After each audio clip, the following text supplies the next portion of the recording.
Yeah, this again, this is a bit, as we don't see the bullet go through her head, but the impact of the bullet is substituted by Barrow. Again, it's a little bit informal, and what I'd like you to be saying is how Stone uses the impact, the moment of impact, for what you might call a crash cut or a sudden, fierce cut. And what it does is that simultaneity emphasizes the violence, that while there's violence going on in one place, there's violence going on in the other place. And it also is part of the kind of radically fast and disjointed editing that we're getting, and in a way is trying to create the chaos of a fight in a diner. So something along those lines. I think it's a very good point, but you put it a little bit too informally.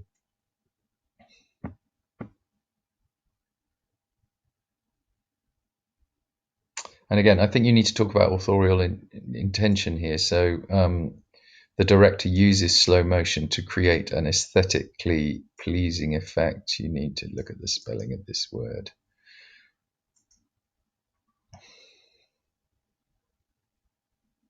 Okay, so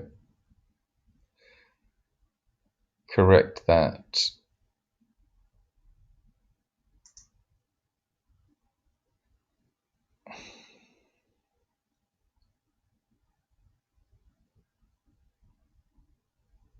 Don't say we have switched as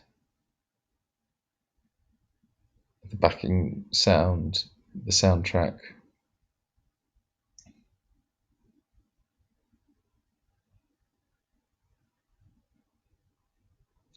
Again, technique needs to be correctly spelled. You need to spell check this. I would say accentuate the violence. And it also matches what we're talking about, that aesthetic thing. There is a very ironic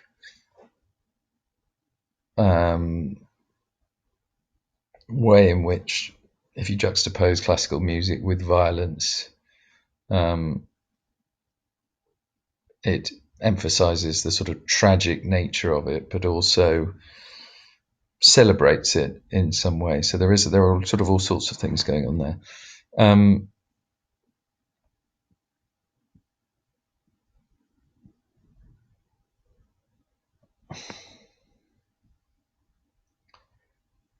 Yeah, this moment of her jumping on the victim. Have I got that? Yeah, let's have a look.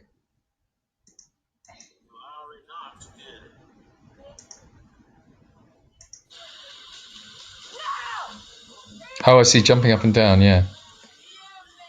This bit.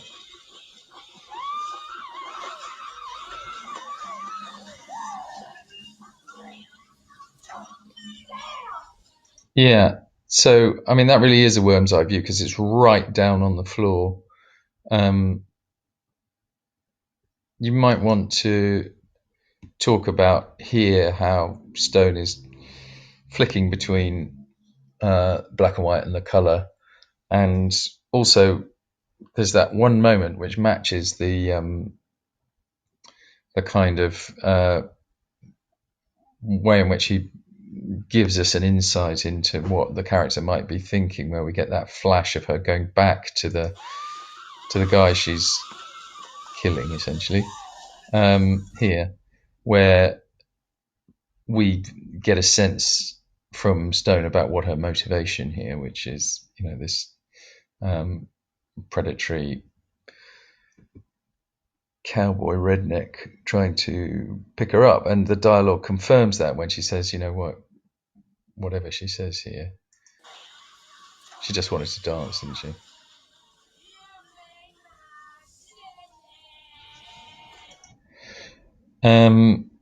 Okay, nearly there.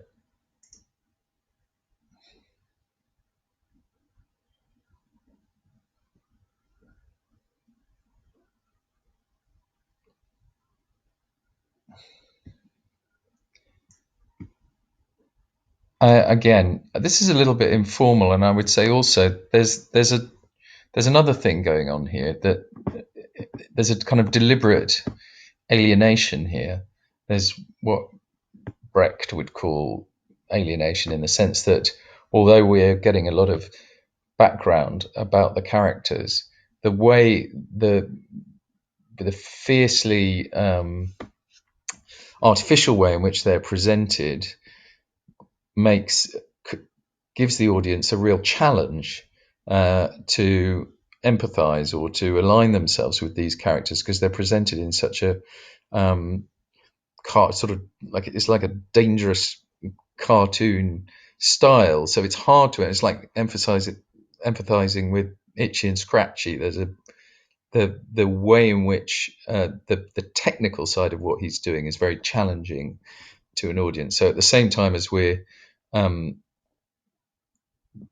drawn in by them, even though they're killing a lot of people, it's almost, in a way, it's the funniness, again, the cartoon funniness of what they're doing that draws us in. But these editing techniques and technical techniques makes it hard for us to approach them, or makes it hard for the audience to approach them, I think, and empathize with them.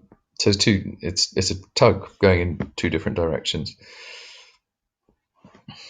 And again, I think you've oh yeah, you've said that here. So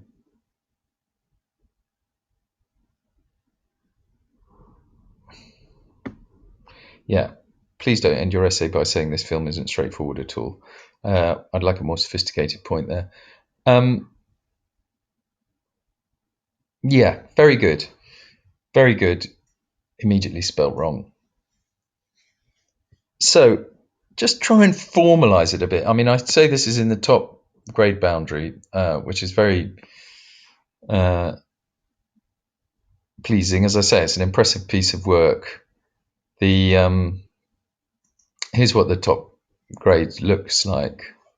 And so you're up here, hovering around an A, I would say, maybe a little bit into the A grade boundary, so certainly up 25, 26. But I do think there's more value you can add to it, and you might want to think about, when you redraft, see if you can take out the pieces that you think are less strong in order to sort of get closer to the 1,500 word limit.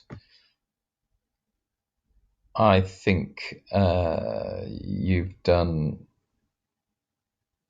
a lot of things here, apart from, well, one, keep writing formulae, okay? Accurate use of appropriate language. You might want to think about a little bit more film-specific vocabulary. You haven't really referred to the use of cinematography, extreme close-ups when they've happened, if they've happened. A little bit more about camera movement, rather than telling us what's happening in the scene, just putting in a thing saying there a crane shot shows, or there is a whip pan to, as you tell the story, the plot of the piece, the action of the piece. It would be good to add in some technical terms. And then I really think what you've started to do, and what you might want to explore a little bit more, is this, really what I was talking about in the conclusion there, and that you're sort of talking about, is this idea of what Stone is doing, and the ways in which he's trying to entertain and confuse, and also grab the attention of the audience, because it is, as it says here, it's quite a complex process going on. So well done. Have a go at a redraft, and that's as I say, lovely piece of work. Well done. Now I'm going to log off somehow. There we go.